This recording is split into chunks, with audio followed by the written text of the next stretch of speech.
The Sacred Mass, Chapter 45, the Kidnapping Incident. They were disguised as travelers, but under the clothes they had the tools of the trade. And at this point, it did not matter to whom she took. Out of the Crown Prince of Allan, she was going to have a puppet king for her to lay claim to the throne of Wotan. Gregory got a lot of sketches of Helmer, and together with Allan and Caron, they were going to review them and pick out the ones they liked best. And Marina, instead of going home, she went to sing at the Dragon restaurant, and it had been forever since she had done anything music related. And it had been a good day for a change. Marina from the stage saw Liam passing by, and he was treading after the travelers who were chasing after Helmer and the others. And the armed men immediately took notice of Liam, but they pretended not to see him. The invaders then changed targets. Not just that Liam is like a very tall guy with wings, you know, with like wings. You try to do stealth when you stand out from a mile away. This time they started to trail after Sunshine. And as the so-called Dragon of Wallen, Sunshine was a coveted property. Sunshine seemed like an easier target than the water dragon Lotte.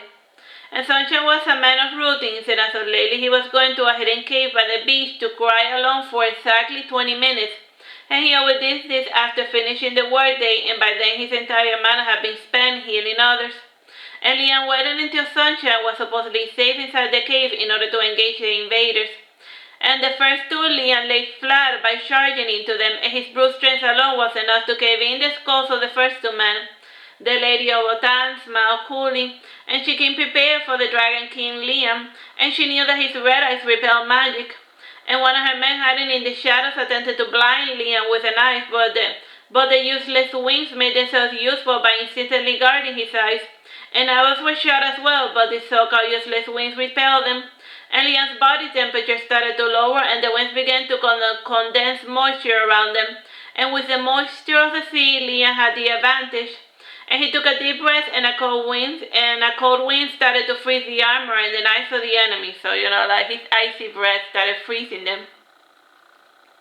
The lady then threw a flash in front of Liam, and the flash shattered, and from it emanated the scent of roses. Liam's eyes changed from red to crystal blue for a second, and this allowed the Lady of Wotan to put Liam to sleep with a spell. What a bother. Let's take this brute first, said the woman. And as she approached, she saw a black pelican staring daggers at her, and she shot the pelican with a crossbow. The pelican changed form, and he became a giant man even larger than Liam, and his eyes were completely black, including the iris, and from the pupil glowed golden, however. The man had a nose similar to a bat and very large canines, and the vampire made quick work of the woman and the rest of her pals, and after tearing them limb from limb, the vampire went to check up on Sunshine. Sunshine was with Sofina, and Sofina had taken care of the others, and smiling she said, "Marlowe, I am always happy for your assistance." And Marlowe is a vampire character from my Sweet Vampire Candace. He's the father character. Like, I like books intertwined and all of that, across series and whatnot. "Don't mention it, Sofina," growled Marlowe. "The bitch shot an arrow at me, so she had to die. Simple as that." Marlowe turned back into a pelican, and he returned to roost by the beachside. And Liana woke up around sunset, and the cleaner mermaid had finished eating the bodies of the invaders, and the mermaids returned to the ocean in the disguise of reef sharks. "Hey, Liam," said Sofina happily. "I need you to escort Sunshine home. He's still a little frightened by the experience." "I hope you don't mind, Liam," said Sunshine, coming to stand beside Liam. "Congratulations, by the way, Sunshine," said Sofina before running away, giggling. "Congratulations with what?" asked Liam thoughtfully, and Sunshine breathed a sigh of relief. The two started to make their way home, and by the time they reached the house, Liam realized what Sofina had meant by congratulations. Liam, laughing, said, "So little Helmer is going to be a grandpa. Wait till Allan finds out. He's going to wig out." "I'm not ready to tell him," said Sunshine dryly. So that is why you've been avoiding sleeping with him, said Liam thoughtfully. And why were you waiting so long? I was waiting till he got back with Caron to tell him, said Sunshine sadly. And if I tell him now, he will probably marry me and leave that poor boy alone with your brother. Why would that be such a bad thing? Asked Liam, annoyed.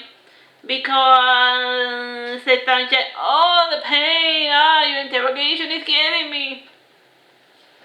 Sunshine let her down to her side as she pretended to be in pain. Liam, concerned, said, I'm sorry. I will keep your secret. You can tell him whenever you feel like it. Carry me to my bed chambers. I don't feel well, said Sunshine, continuing with her act. Liam took Sunshine to her bed chambers, and after putting her to rest, he asked, do you need anything? Your silence. Pandora already knows, but unlike you, she knows how to keep a secret, and she will be my nurse, barked Sunshine. And today and tomorrow I'm going to be roosting, and let me be at peace and act as if you know nothing. What if I just tell Princess Helmer, asked Liam, grinning. As he is now, he won't be able to keep a secret, said Sunshine. He will have a stupid smile on his face 24/7, and then he will be showing me too much attention. Even an idiot like Allan will figure something out. It's up. Oh, speak of the devil. Liam, I want you to be nice to Helmer, and ever since he saw that woman, he has been trembling like a leaf. And if you want to tell him something, tell him that Sophina killed that woman. While you're at it, go shower. You smell like rotten flesh. As you wish, said Liam, bowing, and then he went to the bathroom to shower. Helmer entered home with a big smile on his face, and he was holding in his hand the gift he had gotten for Liam. And Allan asked, big plans, Dad? Yes, I think I get Liam enough for the runabout, said Helmer, chuckling. If you have plans, I'm going to see about Caron and Gregory, said Allan. And I left some snacks in the fridge. You know how to open it now, do you? Yes, I can manage by myself, said Helmer, and to prove this, he opened and closed the refrigerator. Good night, Dad, said Allan, kissing his father in the forehead. Allan left the house with a thoughtful, worried look on his face, and he thought that he had seen his mother roaming about Wallen, and he hoped that it was his imagination. And Helmer climbed up the stairs, but he slowed down his pace when he heard Liam sleeping. And Helmer drew near Liam, and Liam opened one of his eyes to look at Helmer. Helmer said sadly, your eyes look a little red. Very funny, said Liam, closing his blue eyes. I meant the white part of them, said Helmer. Have you been crying? No, I'm just a little tired. I haven't been sleeping well. Can you run me the bath, said Liam. You look like you just showered, commented Helmer, looking at Liam's wet silver hair. But I will run you the bath for you nonetheless. Thank you, said Liam, closing his eyes again. And Helmer started humming a little tune as he got the bath ready, and he looked through all of the items in the bathroom, and he found a bath bomb, and he threw it in the bath just for kick. And Helmer went to the gardens, and he plucked a few roses, and he gingerly threw them into the bath. And with his preparations done, he went to look for Liam, and Helmer gently touched Liam's shoulder to wake him up. And Liam languidly got up from the bed, and he entered the bathroom, and he left the door open, and he disrobed, and he entered the bath. Helmer brought his hand to his mouth by his index finger, and since Liam had called him her little princess, Helmer's laughs had returned. At first, Helmer had limited himself to sleeping while embracing one of Liam's shirts, and he would smell the shirt, caress it, and sometimes kiss him.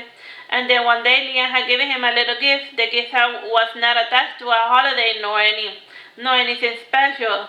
It was a simple pair of riding gloves, and that day he received the gift, Helmer and Liam went on horseback riding by the beach. And it was then when Helmer decided to give a nice gift to Liam in exchange for to reward that experience. A gift that summarized all of the complex feelings that Liam inspired. Helmer lingered on the door with the gift box clutched in both of his hands, and Liam had his eyes closed as he rested in the bath, and he took in a deep breath, and a cold air escaped his rosy lips. Liam opened his eyes and he said, and how long do you plan on lingering by the door? And if you have something to say, do come here and say it. Helmer hesitated by the door, and his hands clutched a small gift box started to tremble. And Liam sighed, and he got out of the bath. He pulled Helmer through the doorway before returning to his bath. Helmer drew near Liam, still trembling, not with fear but with anticipation. Liam presented his hand to Helmer, and Helmer was quite pensive in the end. He took the hand that Liam offered him, and Liam said thoughtfully, Call me old-fashioned, but aren't you supposed to be kneeling right about now? Wait, what? Said Helmer, confused. So you knew that I bought a ring. Don't worry about it. It's not a wedding ring. Just a ring. Nothing more, nothing less. I can trade it for a year's stuff if you hate them. I don't mind rings, though I rarely wear them. I will accept a ring from you, said Liam, extending his hand. How do you know that I bought you a ring? Were you spying on me? Asked Helmer, taking the lovely hand. With what resources? I am here with my own ever-dwindling funds, and I didn't need to open the box to know that you bought me a ring. Nothing gets past my dragon eyes, said Liam, acting mysterious. Nobody can hide anything from me. When I look into your eyes, I can see into your soul and see the truth that lies within your beating heart. So tell me, Helmer, what do you see when you look into my eyes? Helmer drew nearly and to gaze into his blue eyes. And Helmer opened his mouth to speak, but he said nothing, and all he saw was a blue frozen lake reflecting his own thoughts and emotions back at him. It was a little frustrating not to be able to read Liam's beautiful mind. Liam sighed and said, when I gave you Gregory, you promised that you would take care of him and that you would teach him magic and that would make him happy. I looked into your eyes and I saw that you spoke in earnest. You really did want to help my poor little brother. Helmer covered his eyes in shame and his shoulders started to tremble as he started to cry. Liam added, it's okay, don't cry. I forgive you. Gregory was my own burden to bear, but I was at my limit. I had just become king, and I had to balance my crown while looking after my younger siblings and my illegitimate daughter. And when you visited our castle with your children, Gregory smiled with delight at seeing your illusions. And that was the first time he had smiled since our father's death. And at the party, he begged me to be allowed to go to the tower to learn magic. And you shouldn't seem so well-behaved and happy, and Gregory was trying to befriend Allan, and I thought that maybe you would be able to help little Gregory. But I guess I was deceived. I allowed for my own hopelessness to cloud my eyes to the truth. I abandoned Gregory just because it was more convenient for me to think that he was doing all right. Liam sighed again and said, well, enough about the past. I grow so weary of it. You had a gift for me, a ring. I want you to give it to me. Liam waited patiently for Helmer to stop crying, and when he was calm, Helmer opened the box to show the one ring. not the Lord of the Rings ring, just a regular ring. Liam smiling said, this is the part where you're supposed to propose to me. Call me old-fashioned, but I do not want to do anything to you until we tie the knot. Helmer emitted a nervous laughter, and blushing he said, but you already split me in half once. That doesn't count, protested Liam, and I barely got my entire length into you. No, that time doesn't count. And after receiving the ring, Liam beckoned Helmer to come near. And Liam took a whiff of Helmer's hair, and he wrapped his fingers around him, and he drew Helmer's face towards his own, and he gave him a kiss, and the breath from the kiss was warm. Liam stood up, and he returned for his bath, and his frozen lips had finally finished thawing. And he dried himself briefly before returning to the bedroom. That's the end of that one. Bye-bye.